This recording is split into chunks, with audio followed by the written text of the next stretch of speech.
وكذلك جعلناكم أمة وسطا لتكونوا شهداء على الناس. Pembagian tingkatan puasa menurut ulama besar yaitu Imam Ghazali. Imam Ghazali ini di dalam buku atau kitabnya Ihya Ulumuddin itu membagi tingkatan puasa itu ada 3 macam. Ada 3 macam. Yang pertama adalah puasa am. Am itu umum. Yang kedua adalah puasa khusus. Khusus itu berarti spesial. Yang ketiga puasa khusus lil khusus. Khusus lil khusus berarti ini lebih spesial. Apa yang dimaksud dengan puasa am, puasa umum?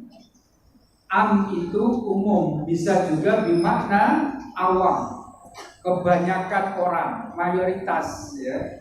Jadi secara mayoritas puasa am itu adalah puasanya kebanyakan orang yang bisa mampu meninggalkan makan dan minum dan berkumpulnya suami istri mulai dari terbitnya fajar sampai terbenam matahari. Itu saja yang mereka lakukan.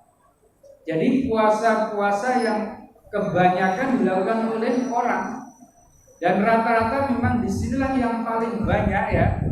Jadi orang puasanya hanya sekedar meninggalkan makan, meninggalkan minum, tidak berkumpul suami istri di siang hari, lalu ya dan lain sebagainya, membatalkan puasa saja. Tapi mereka belum melakukan yaitu ibadah-ibadah yang diperintahkan oleh Allah dan yang diperintahkan oleh Rasul secara baik, secara benar, secara rutin dan terus sampai selesai. Mungkin ibadah, tapi awal-awal toh mau sak kelemetan toh, ya, sak nyutok, ya. Itu puasanya orang awam. Senenge mau kawetan toh, jadi rujukan kawitan tok. Mari ngono wis amblas sepi. Ora enek maneh. Nanti sampai akhir itu orang. Nah, yang kedua puasanya yang khusus. Siapa itu puasa khusus? Apa itu maksudnya? Puasa khusus adalah puasanya orang yang sudah bisa menahan makan minum, ya kan? Ya. Dan berkumpulnya suami istri serta meninggalkan kata-kata yang tidak baik, kata-kata yang pandir, rofas dan banyak fitnah permusuhan. Ya, jadi lebih meningkat, ini tingkatannya lebih tinggi daripada puasa am.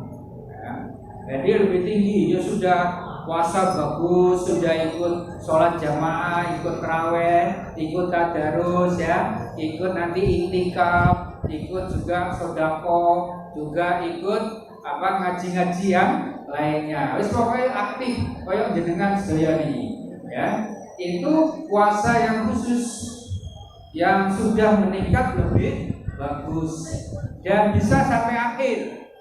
Ini menurut para ulama adalah yang levelnya sudah level abdol, sudah level bagus. Ibarat kalau ini wisuda gitu ya. Ada wisuda itu kan hasilnya cukup, ada baik, ada sangat baik, ada kumlot ya. Nanti yang kumlot belum, tingkatan kedua ini belum kumlot. Masih sangat baik gitu ya. Jadi kenapa kok belum kumlot? Karena belum totalitas. Secara lahir memang ibadahnya bagus, ya, ikut rutin istiqomah, sampai akhir. Tapi ada suatu yang belum bisa ia lakukan, hatinya belum puasa, jiwanya belum penuh berpuasa. Maka menurut Imam Ghazali, naik tingkat yang ketiga inilah tingkatan yang paling tinggi, ya, yaitu puasa khusus lil khusus. Puasanya orang yang sudah bisa seperti yang pertama dan yang kedua, ditambah dia bisa puasa hati. Hatinya tidak ada niatan sama sekali untuk masalah-masalah melakukan perbuatan yang tidak baik. Jadi poso saat ini kudu poso fisik itu, tapi sak jeroane, ya, lahir batin ini. Jadi tidak ada terbesit sama sekali di jiwanya itu apa dendam, nggak ada, ya, benci pada orang nggak ada, ya, bermusuhan nggak ada. Lah yang tingkatan yang kedua itu mungkin masih. Kadang-kadang kan begini, Rasulullah akan mengajarkan bahwa banyak orang berpuasa itu hanya bisa meninggalkan makan dan minum, tetapi hakikatnya tidak puasa, yaitu hanya meninggalkan lapar dan dahaga. Hakikatnya tidak puasa. Kenapa? Karena mereka dari sisi fisik puasa, tapi dari sisi batin belum puasa. Masih banyak sifat-sifat yang permusuhan, dendam dan sebagainya. Oleh karena itu apabila diajak untuk bertengkar, ya, maka katakan ini imun. Maaf Tuan, maaf Bu, maaf Mbak, maaf saudara, maaf kawan, saya sedang berpuasa. Ya, tidak mau bertengkar. Ya. Orang yang tingkatan ketiga lahir batin, mulutnya ngomong saya tidak mau bertengkar, hatinya juga puasa, tidak mau bertengkar. Tapi yang belum mencapai tingkatan ketiga, ngomongin mulutnya poso, nggak mau bertengkar, nggak ponis mari poso, tak jubur kok. Itu berarti hatinya belum puasa, ya kan? Karena masih ada dendam, gitu ya. Nah kalau yang tingkatan ketiga itu luar biasa, maka inilah yang disebut puasa yang paling tinggi, khusus bahasa modern. Ning pertama itu puasa struktural, ya, keturunan. Wong bapakku biyen, mbakku biyen poso, ya wis kalau poso wis ora ngerti tujuane poso apa, carane sing poso ning apike wis gak kira. Ngono ya, itu struktural namanya puasa turunan. Ya. Yang kedua itu puasa fungsional, ya, sudah berfungsi, betul-betul mengerti tujuan puasa, apa yang diamalkan dalam puasa, dan dia meninggalkan hal-hal yang dilarang dalam puasa, tapi belum total, ya. Kemudian yang ketiga itu puasa yang luar biasa, ya, yaitu spesialis. Ada yang bilang excellent, ya, excellent itu sudah kumlot, ya. Nah itulah puasa yang totalitas. Itu jamaah kita berada di mana? Ya, masing-masing adalah menilai sendiri. Paling tidak yaitu di nomor 2. Ojo sampai nomor 1. Ini nomor 1 ora bedane, ya. Dari golongane kanca-kanca iku wae Islam apa nasionalis, ya.